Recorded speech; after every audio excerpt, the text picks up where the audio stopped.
It's me. How are you doing, Alan? I'm great. It's so good to hear from you, Roger. Yeah, I've just been thinking over this FHP proposal. Oh yeah? Well, What have you been thinking about it? I just think this is a huge opportunity for us to grow the business. And not to mention, as FHP becomes more dependent on our services, we'll be in a stronger position to negotiate future rate increases. I know you're opposed to debt, but there's more than one way to grow our fleet. If you'd consider using independent contractors, we could grow the fleet enough to accept FHP's offer without incurring more debt.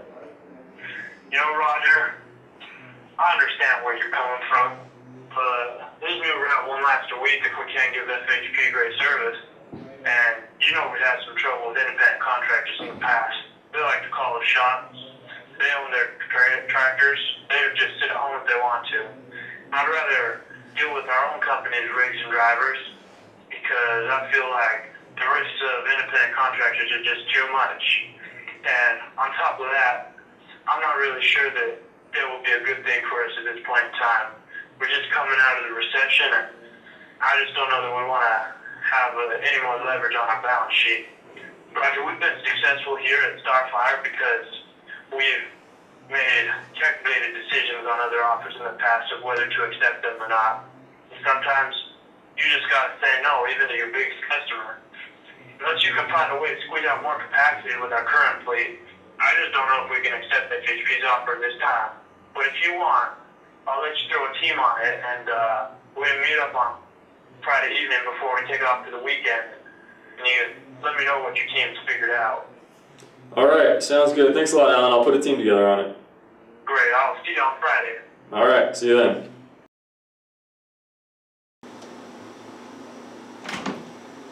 How you doing, boss? You wanted to see us? Yeah, come on, take a seat. How you guys been this week so far?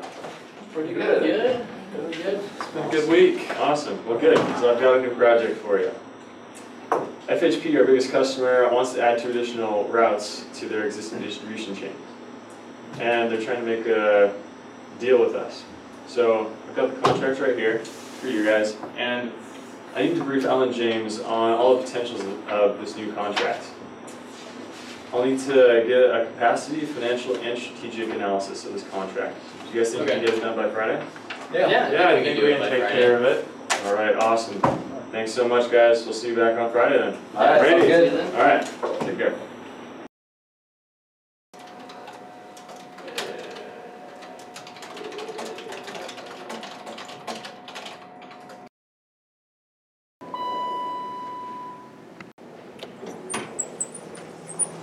Hey Theodore, could you send me a copy of your analysis? Yeah, sure thing. Thanks.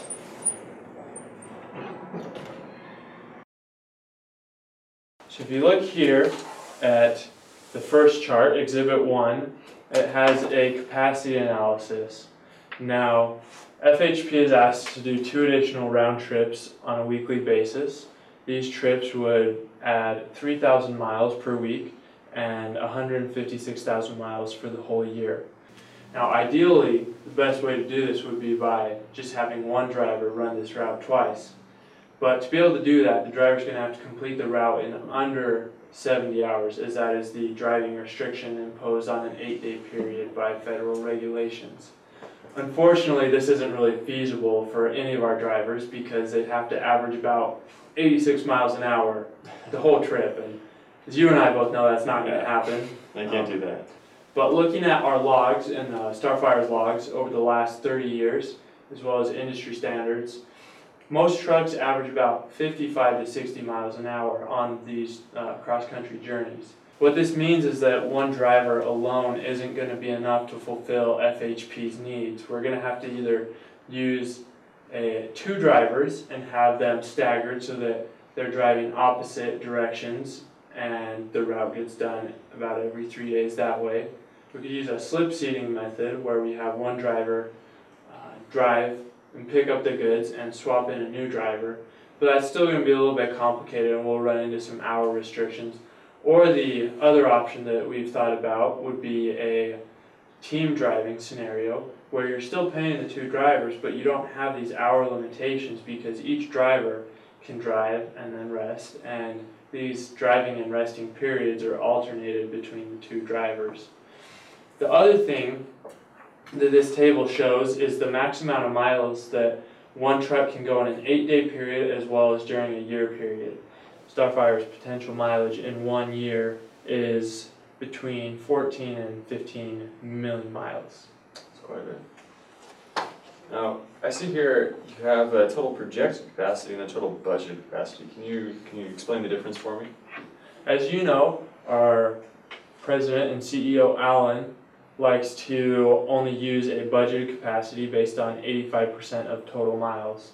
Now this is because sometimes our truck drivers face delays that aren't foreseen, like traffic delays or loading and unloading delays when they're dropping off their goods. So what our team decided to do was run these projections at an 85% capacity based on the 90 tractors that we have. And even if we were to add the additional route that FHP is asking us to add, we would still be well within the budgeted capacity, adding that route to the total amount of miles we drove last year. Furthermore, we also wanted to look at how much the incremental cost associated with having to rent tractors if we were to put an additional one of our spare tractors into service right now. So if you go to Exhibit 2 there, about 370,000 semis break down every year.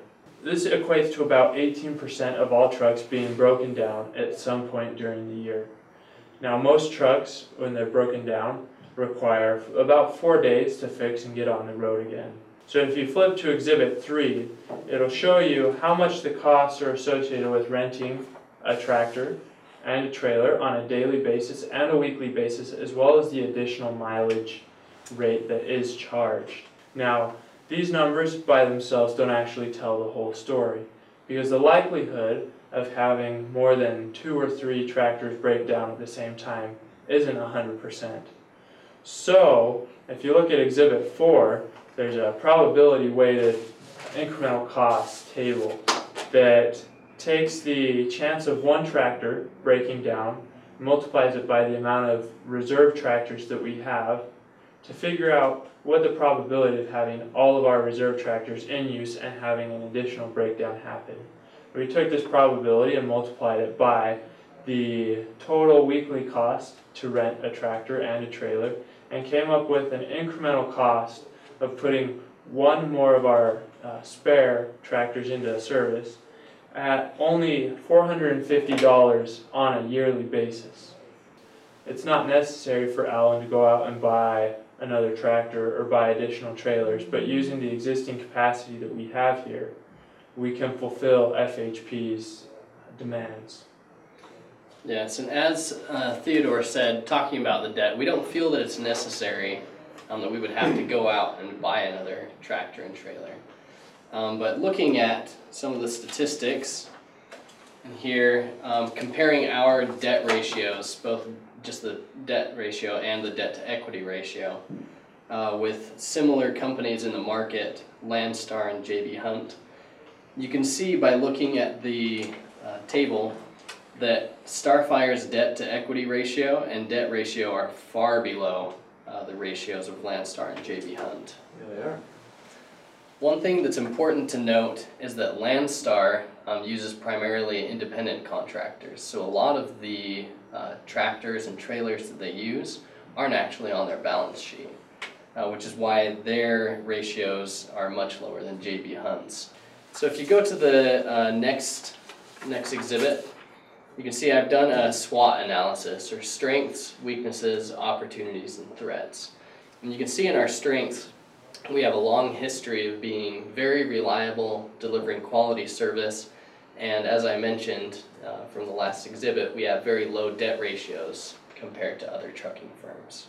The opportunities that are open to us with this new route is that we could expand into a new market because we don't have any routes going to that particular location. As well, we can increase our market share. As Theodore mentioned, the route efficiencies that we can build in by using team drivers instead of a single driver or slip seating is really, really important, because we can test that out on this new route to see how well it works. which means if it's successful on this route, we can actually move those efficiencies and expand into our other routes, which frees up existing capacity and could enable us to take on even more routes in the future without having to buy any additional tractors or trailers. So this route could be like a trial route for others? Yeah, exactly. And it would show us exactly how viable of an option that is for future routes. Thank you, Alvin, so much.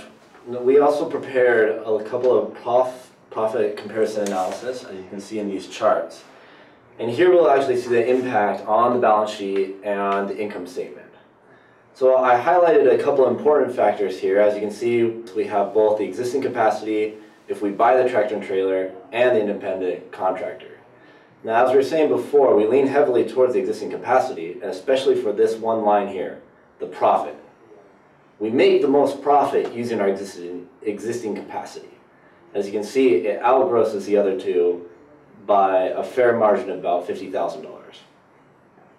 Also, if you look at the red that we find on this chart here, we can find the added fixed costs that will appear on our balance sheets are greatly increased by the tractor and trailer and by the independent contractor.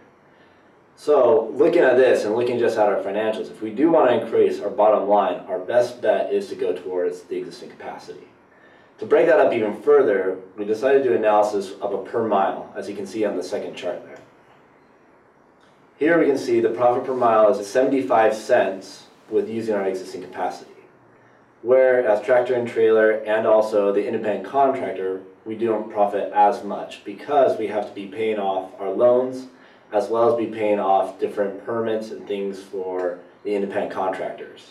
Also, we wanted to make you aware that we made some changes to the fixed costs and our variable costs.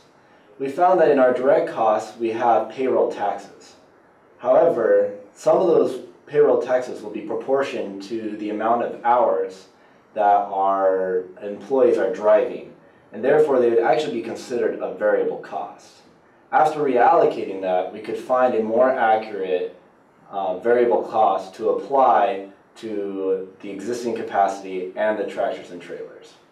All right, thanks for this analysis, that was great. I'll summarize all the key points to this, send it over to Alan James, and see if we can make him decide to add this extra route. Thanks a lot.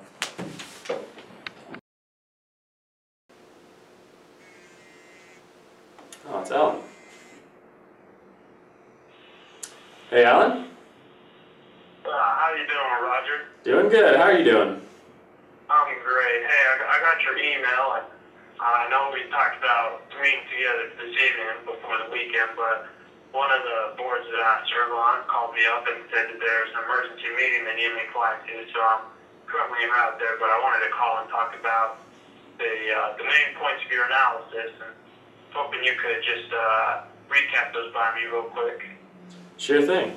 First off, we found out that we can still add this route within our existing capacity. We won't have to purchase any new tractors or trailers. We'll just have to hire on new drivers for it. In order to do so, we'll also be able to try out team driving. It'll be a cost-effective way of adding this route and only having to use one of our trucks. But into some strategic factors of this decision, it is a little bit risky because we will have the risk of over-reliance in FHP, having them take on a larger percentage of our revenues. But this will give us a really big opportunity to get into new markets. And financially, this would be a great decision because we'd be able to pull in about $110,000 in profit every year with this new contract. Well, you know, looking at all the figures that you sent to me and based on your recommendation, it sounds like we should go ahead and sign that contract with FHP. So I'll get our attorneys over here on Monday, and I'll call the FHP, and we'll get that contract hammered out and look to keep growing and expanding the business. So I really appreciate your extra work, Roger. I'm glad that someone was willing to take a chance and spend a few extra hours looking at something that they thought would be profitable for the business, and it looks like it's going to work out really well for us.